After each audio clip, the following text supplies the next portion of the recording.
Las 8. Muy bien. Bueno, ya hemos visto la anatomía renal, vamos a hablar ahora de la anatomía ureteral. Hay que tomar en cuenta que el uréter va a tener dos porciones, una porción abdominal, un trayecto abdominal y un trayecto pélvico. Tanto el uretero derecho como el uretero izquierdo va a tener variaciones en cuanto a las estructuras que vamos a encontrar y a las estructuras con las que pudiéramos tener algún tipo de lesión al momento de operar, ya sea el hemiabdomen derecho o el hemiabdomen izquierdo. Dentro de estas variaciones tenemos que el uretero derecho va a estar cubierta por la segunda porción del duodeno. Nosotros cuando hacemos una maniobra de Kocher extendida podemos ver todo el riñón y también el uréter derecho. El uréter izquierdo se va a adherir al mesocolon del lado izquierdo y va a estar muy próximo a la arteria mesentérica inferior, va a pasar justo por debajo de ella y como todos sabemos es una estructura retroperitoneal, se va a fusionar al peritoneo, el peritoneo en su cara posterior y estas variaciones del lado derecho y del lado izquierdo son prácticamente iguales en el hombre y en la mujer. Especial consideración en el uretero izquierdo, ya que aquí encontramos la fosa intersigmoidea, que es una fosa que se localiza en este ángulo, en el mesocolon pélvico. Aquí como ustedes ven, pueden ver el colon pélvico, el sigmoides, y este ángulo que se forma a este nivel. Entonces se forma posterior y hacia retro, justo en esta zona es donde va a atravesar el uretero izquierdo.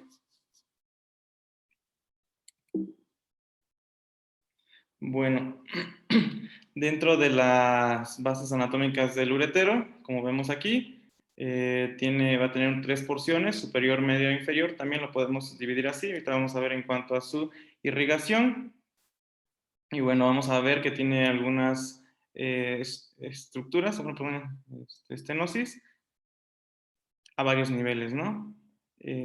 Aquí, por favor, un R1 que me ayude a describir el trayecto del uretero, lo que hemos visto, si está posterior, anterior, en relación a los vasos que entran a la pelvis renal. Perdón. Vamos a ver quién está.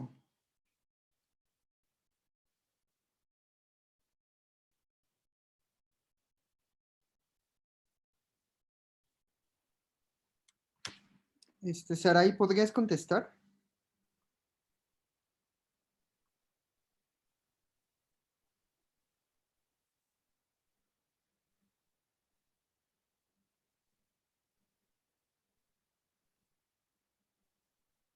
Perla, o Saraí, cualquiera de las dos.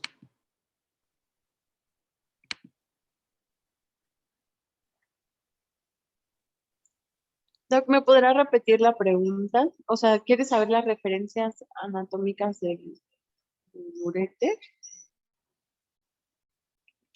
El trayecto del uréter, qué pasa anterior, qué pasa posterior, esas relaciones anatómicas con las estructuras vasculares, que ahí se ven muy esquemáticamente.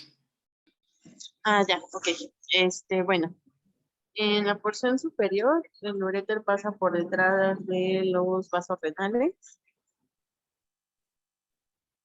En la parte media está por delante del psoas y por detrás de los vasos gonadales.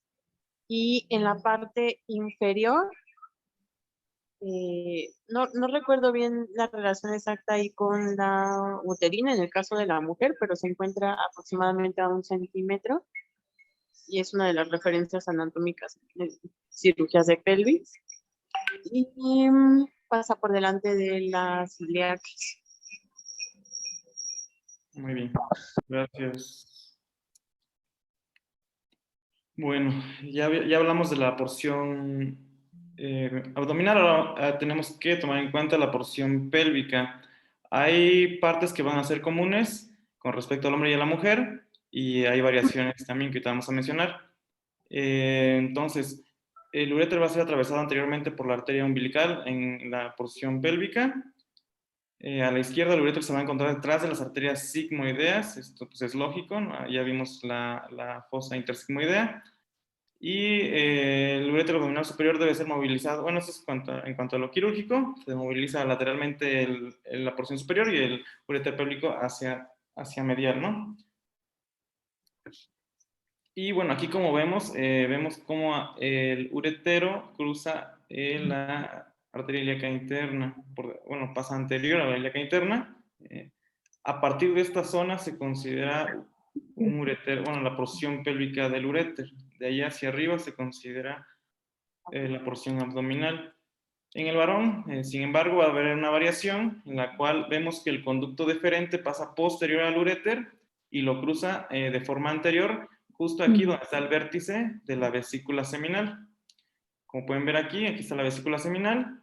Entonces, justo por encima de este vértice se va a insertar el uréter y el conducto deferente primero pasa hacia posterior y luego anterior, ¿no?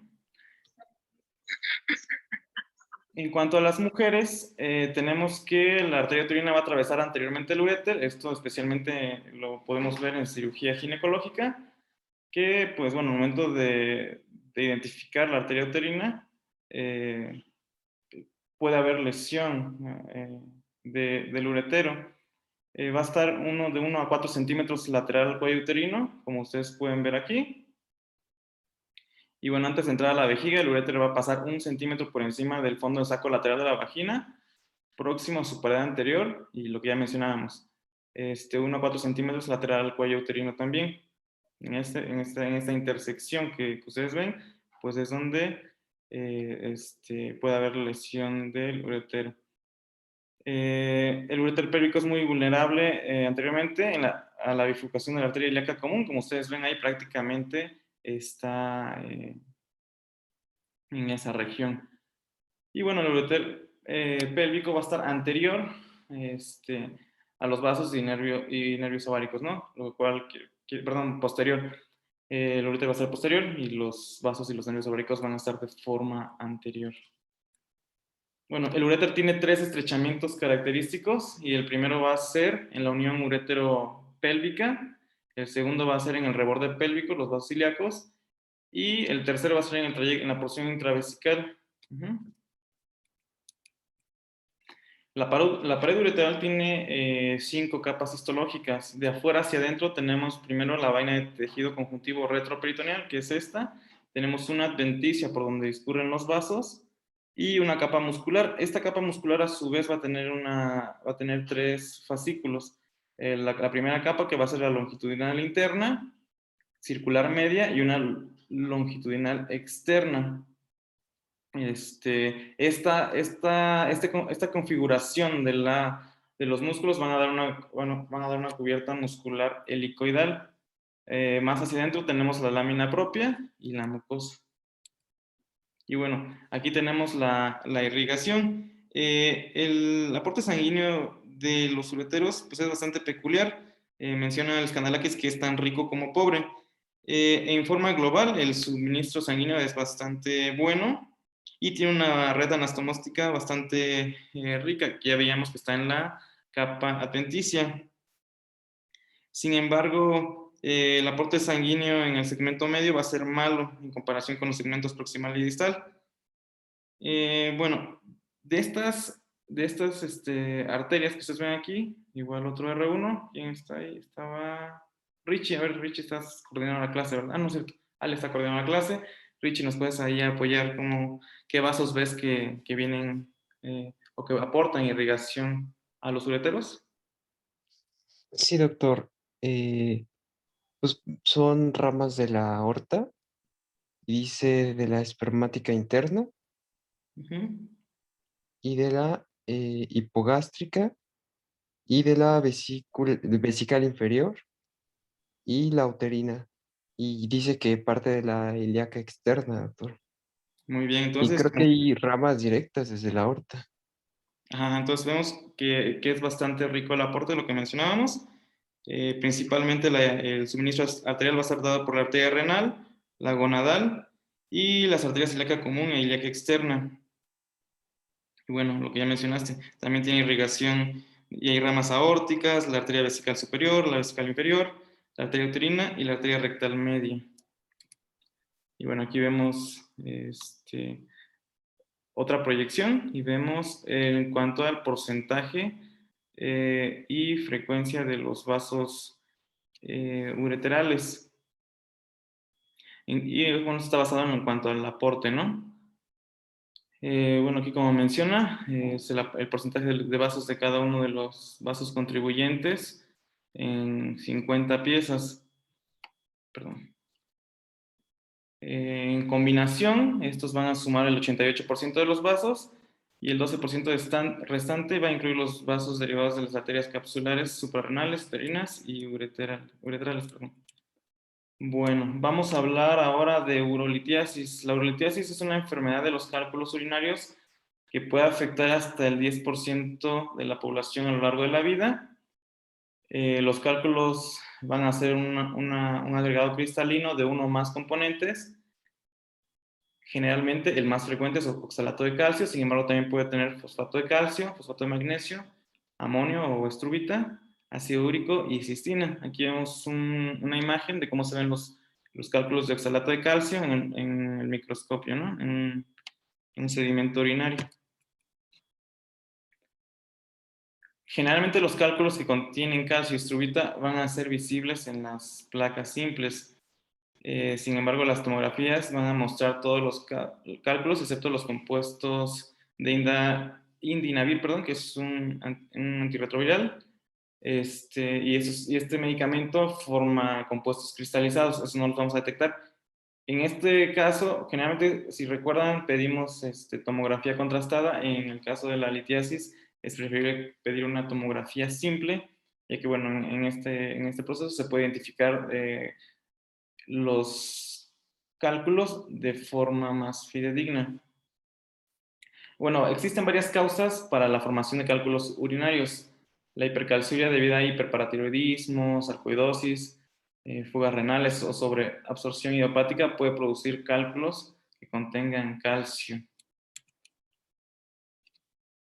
También los pacientes que se hayan sometido a un bypass pueden desarrollar cálculos.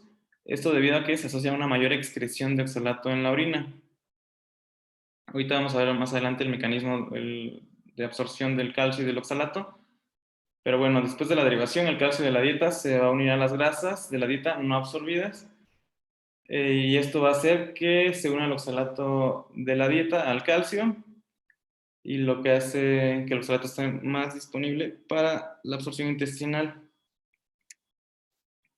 Bueno, los pacientes que tienen gota también tienen riesgo de cálculos de ácido úrico debido al aumento del ácido úrico y una disminución del pH de la orina, lo que disminuye la solubilidad del ácido úrico.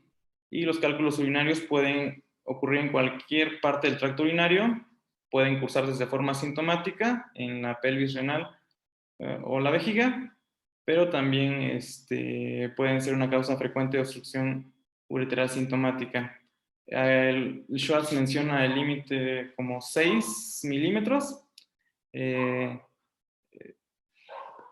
se consideran cálculos pequeños, y generalmente los cálculos grandes que rebasen esta dimensión pueden causar síntomas graves, ya sea dolor en el costado, náuseas. Si ustedes recuerdan, el paciente que tiene un cólico renoureteral es un dolor de inicio súbito, muy intenso, y que se puede irradiar a la región escrotal del lado afectado. En hombres, ¿no? En mujeres evidentemente no es así, pero es un dolor muy, muy intenso y de inicio súbito. Menciona Schwartz también que parte del tratamiento es relajar el uréter mediante alfa bloqueadores, y esto nos va a ayudar a reducir el cólico renal. Y bueno, volvemos otra vez a las mismas medidas. Mayor a 7 milímetros es más probable que se impacte y que tenga un paso más prolongado a través del uréter.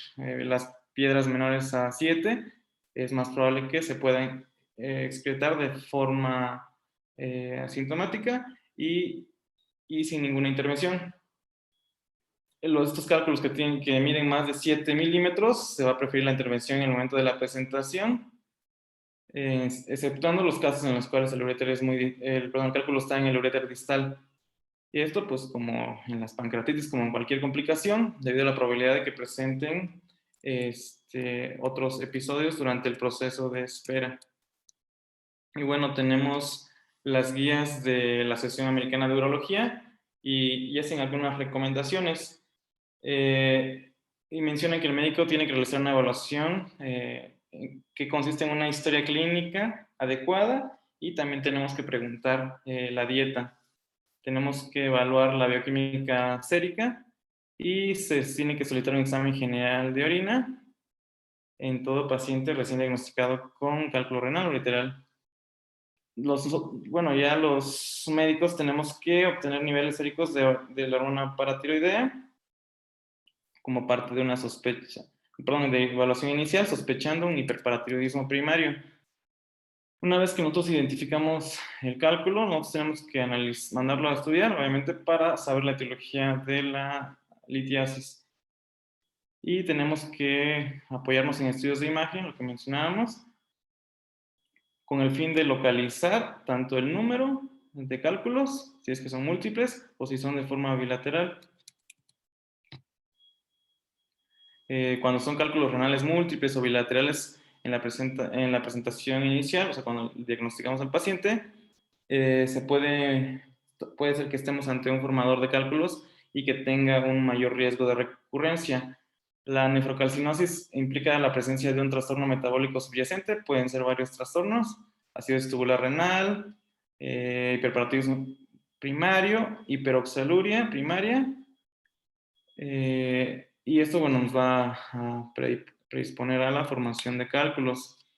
Tenemos que pedir pruebas metabólicas adicionales en los pacientes de alto riesgo y en aquellos que estemos diagnosticando por primera vez y también los que formen cálculos recurrentes. Dentro de las pruebas metabólicas que debemos realizar en estos pacientes, tenemos una o dos colecciones de orina total en 24 horas. Estas idealmente se tienen que obtener sin una dieta especial y analizando el volumen total de la recolección, el pH, el oxalato de calcio, ácido úrico, citrato de sodio, potasio y creatinina.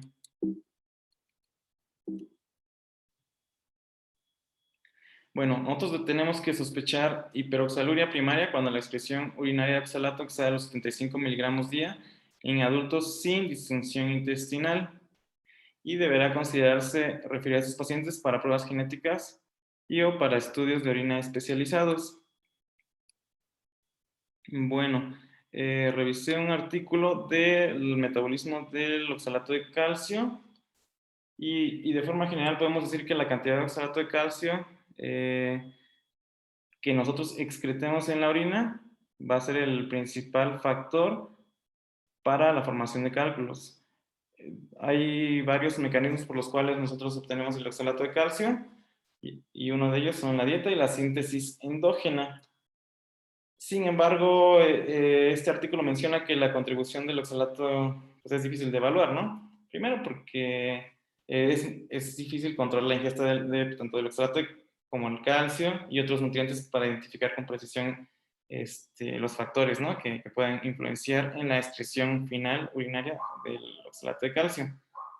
Y la dificultad de estimar la ingesta y que hay una variabilidad en la absorción y secreción. Esto puede estar dado tanto por, ya vimos, por la absorción intestinal, que puede estar afectada en un bypass, o también hay bacterias que afectan el metabolismo.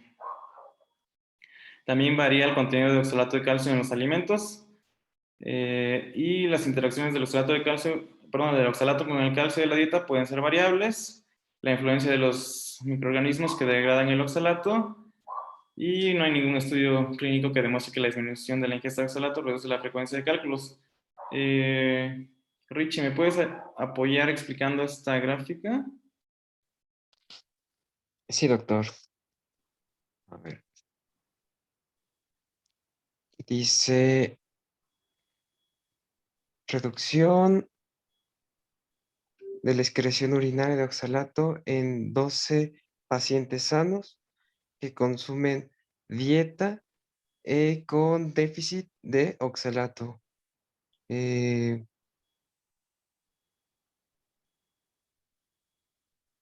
entonces dice, consumo de 24 horas de oxalato medido en miligramo o entre gramo de creatinina en, y en el X es días Ajá, que llevan sin el consumo de oxalato.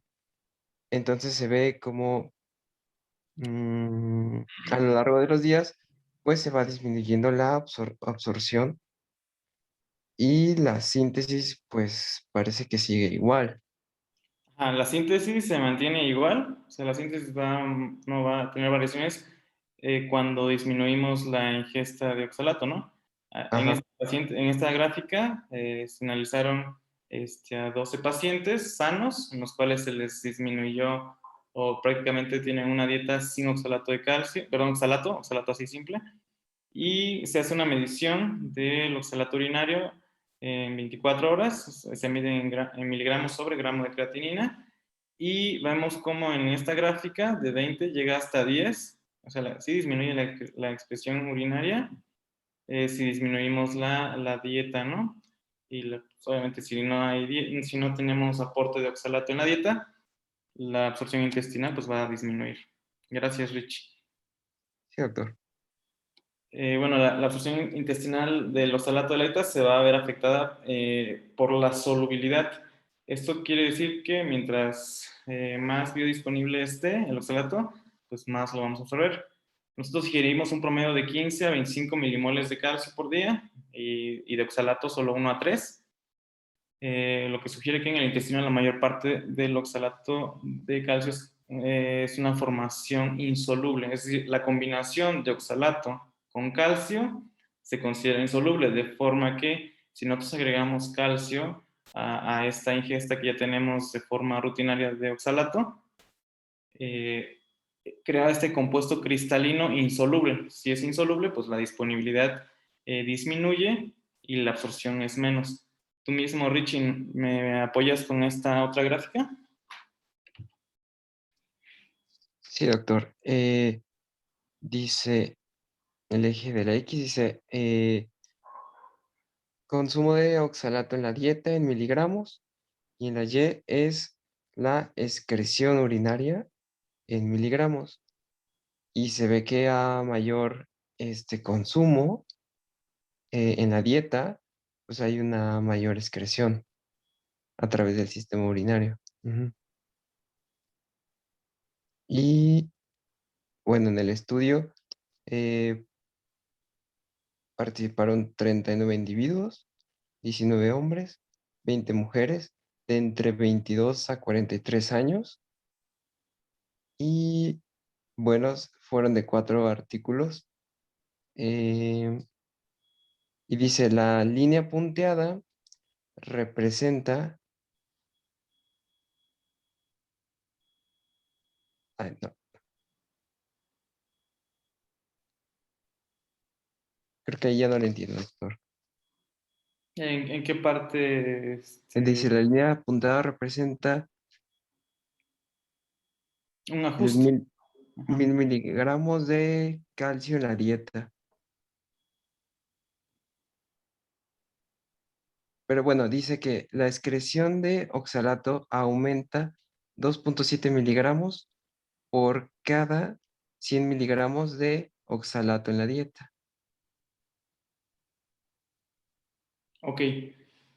Aquí en esta gráfica, ya mencionaste, se analizó un grupo de 39 pacientes y lo único que estamos aquí viendo es el aporte dietético de oxalato.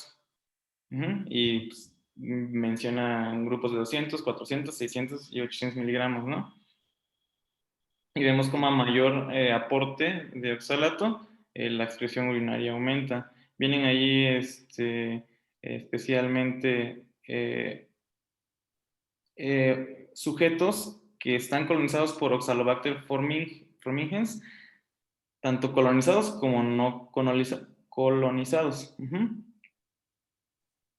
Entonces, los pacientes que tienen una colonización disminuye la excreción, ¿no? Ujú. Bueno, el oxalato cristalino se va a eliminar en la corriente fecal.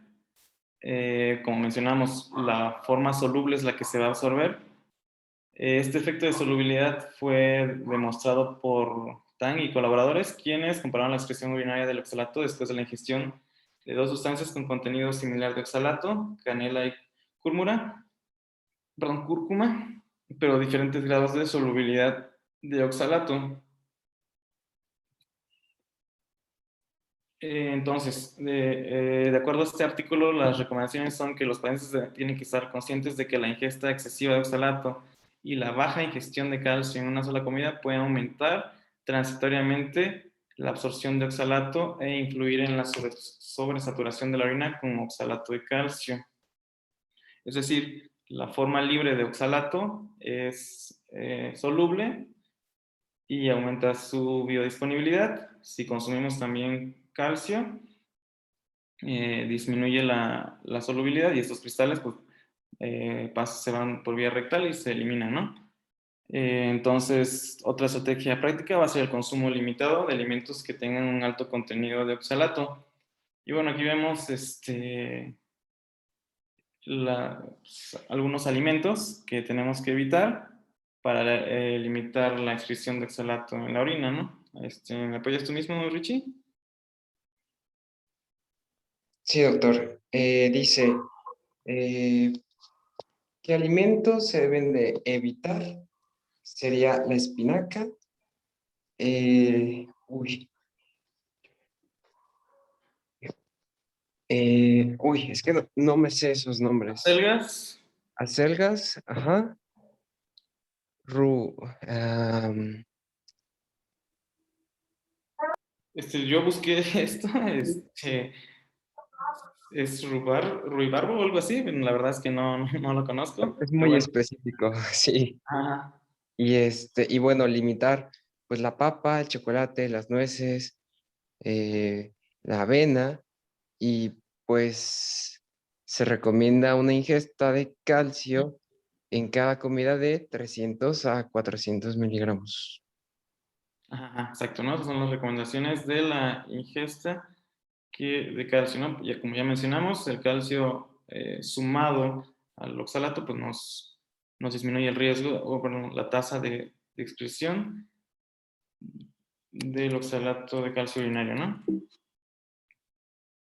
Bueno, regresando a las recomendaciones de la Asociación Americana de Urología, no debemos realizar como rutina la prueba de carga rápida de calcio para distinguir entre los diferentes tipos de hipercalciuria, ya que no se ha demostrado que el empleo de la prueba de carga oral rápida de calcio para distinguir estos tipos de hipercalciuria modifique en nada la práctica clínica. Y los clínicos deberán recomendar a todos los formadores de cálculos una ingesta de fluidos que lleve un volumen urinario de por lo menos 2.5 litros por día. Y bueno,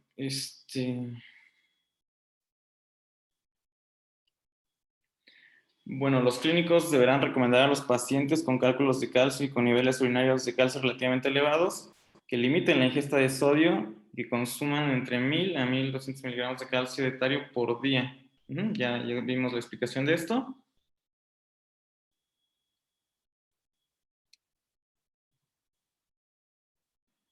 Y bueno, dentro del tratamiento, de acuerdo a la localización, vamos a tener las opciones de tratamiento. De forma temprana, podemos tratarlo de forma temporal con un stent, lo que permita la descompresión del sistema colector proximal. Y bueno, cuando exista una infección urinaria asociada a la obstrucción, se puede colocar un stent, pero de forma percutánea preferiblemente, y también si presenta alguna inestabilidad. El tratamiento definitivo de los cálculos renales bilaterales es la litotricia. Puede ser mediante uteroscopía, nefrostolitotomía percutánea o litotricia extracorpórea por ondas de choque. ¿Cómo ven si dejamos hasta aquí la clase de hoy?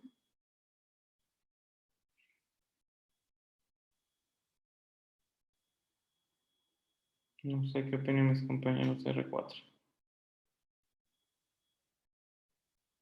No está el doctor Kevin. Pues sí, Miki, si gustas. Listo, pues. Muy bien, pues bueno, si quieres, no se pueden dejar de grabar la clase. Falta hablar de anatomía de vejiga y la verdad yo considero que sí es necesario hablar de trauma